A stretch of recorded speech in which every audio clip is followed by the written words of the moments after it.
ప్రముఖ నటి రాజకీయ నాయకురాలు రాధికా శరత్ కుమార్ అస్తవ్యస్తకు గురయ్యారు. డెంగ్యూ జ్వరం కారణంగా ఆమెను ఈ నెల 28న చెన్నైలోని ఓ ప్రైవేట్ హాస్పిటల్లో చేర్పారు. మొదట దీన్ని సాధారణ జ్వరంగా భావించినప్పటికీ వైద్య పరీక్షలలో ఆమెకు డెంగ్యూ ఉందని తేలడంతో వెంటనే హాస్పిటల్లో జాయిన్ చేశారు. వైద్యులు ఆమె ఆరోగ్య పరిస్థితి నిశ్చితంగా పర్యవేక్షిస్తూ ఉన్నారు. ఆగస్టు 5 వరకు ఆమెను వైద్య పర్యవేక్షణలో ఉండాలని సూచించినట్లు కూడా తెలుస్తూ ఉంది. రాధికా శరత్ కుమార్ హాస్పిటల్లో చేరిన వార్త ఆమె అభిమానుల్లో కాకుండా చిత్ర పరిశ్రమలు కూడా అందరికీ షాక్కు గురి చేసింది. ఆమె అభిమానులు, సినీ ప్రముఖులు అందరూ కూడా ఆమె త్వరగా కోలుకోవాలని ప్రార్థిస్తూ ఉన్నారు. గెట్ వెల్ సూన్ రాధికా అనే హ్యాష్ ట్యాగ్ను కూడా ప్రస్తుతం సోషల్ మీడియాలో ట్రెండ్ చేస్తూ ఉన్నారు. రాధికా శరత్ కుమార్ కుమార్తె రాయన్ మిథున్ తన తల్లి ఆరోగ్య పరిస్థితిపై సోషల్ మీడియా ద్వారా అప్డేట్ ఇచ్చేశారు. అందరికీ ధన్యవాదాలు. అమ్మ ఆరోగ్యం బాగానే ఉంది.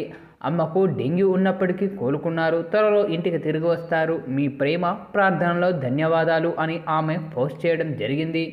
ఇక 1978లో ప్రముఖ తమిళ దర్శకుడు భారతీరాజా దర్శకత్వం వహించిన కిచ్గే పోగం రైల్ చిత్రం ద్వారా ఆమె సినీ రంగ ప్రవేశం చేశారు. ఆమె సినిమా భారీ విజయం సాధించడంతో రాధికకు మంచి గుర్తింపు వచ్చింది. ఆ తర్వాత వరుసగా అవకాశాలు రావడంతో ఆమె తమిళంలో అగ్ర తారలలో ఒకరిగా ఎదిగారు. తెలుగు, కన్నడ, మలయాళ, హిందీ భాషల్లో అనేక విజయవంతమైన చిత్రాల్లో నటించారు. ఇక తెలుగులో రాధికా శరత్ కుమార్ మెగాస్టార్ చిరంజీవి, బాలకృష్ణ, వెంకటేష్, నాగార్జున వంటి అగ్ర హీరోలతో కూడా కలిసి నటించారు.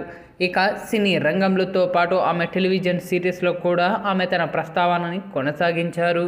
అయితే ఇప్పుడు రాధికా శరత్ కుమార్ హాస్పిటల్లో చేరారన్న ఈ ఒక్క వార్త తెలియడంతో ఇటు సినీ రాజకీయ ప్రముఖులు కూడా హాస్పిటల్ వద్దకు వెళ్తున్న విజువల్స్ నెట్టింట్లో వైరల్గా మారుతూ ఉన్నాయి. అయితే ఈ నేపథ్యంలోనే తాజాగా నరసింహం నందమూరి బాలకృష్ణ చెన్నైలోని ఆ యొక్క హాస్పిటల్కు చేరుకొని రాధికా శరత్ కుమార్ను పరామర్శించినట్లు, అలాగే తన ఆరోగ్య పరిస్థితి కూడా తెలుసుకున్నట్లు కూడా సోషల్ మీడియాలో వార్తలు అయితే పెద్ద ఎత్తున ప్రచారం అయితే జరుగుతూ ఉన్నాయి. మరి ఇందులో ఎంత నిజముందో తెలియదు, కానీ ప్రస్తుతం ఇప్పుడు ఇందుకు సంబంధించిన ఈ వార్త మాత్రం నెట్టింట్లో వైరల్గా మారుతూ ఉంది. అయితే రాధికా శరత్ కుమార్ ఆరోగ్య పరిస్థితి తెలిసి నరసింహం నందమూరి బాలకృష్ణ ప్రత్యేకంగా చెన్నైలోని ఆ యొక్క ప్రైవేట్ హాస్పిటల్కు చేరుకొని తనను పరామర్శించి, అలాగే డాక్టర్లతో కూడా తాను ముచ్చటించి తన ఆరోగ్య పరిస్థితి కూడా తెలుసుకున్నట్లు నెట్టింట్లో వార్తలైతే పెద్ద ఎత్తున ప్రచారం అయితే జరుగుతూ ఉన్నాయి.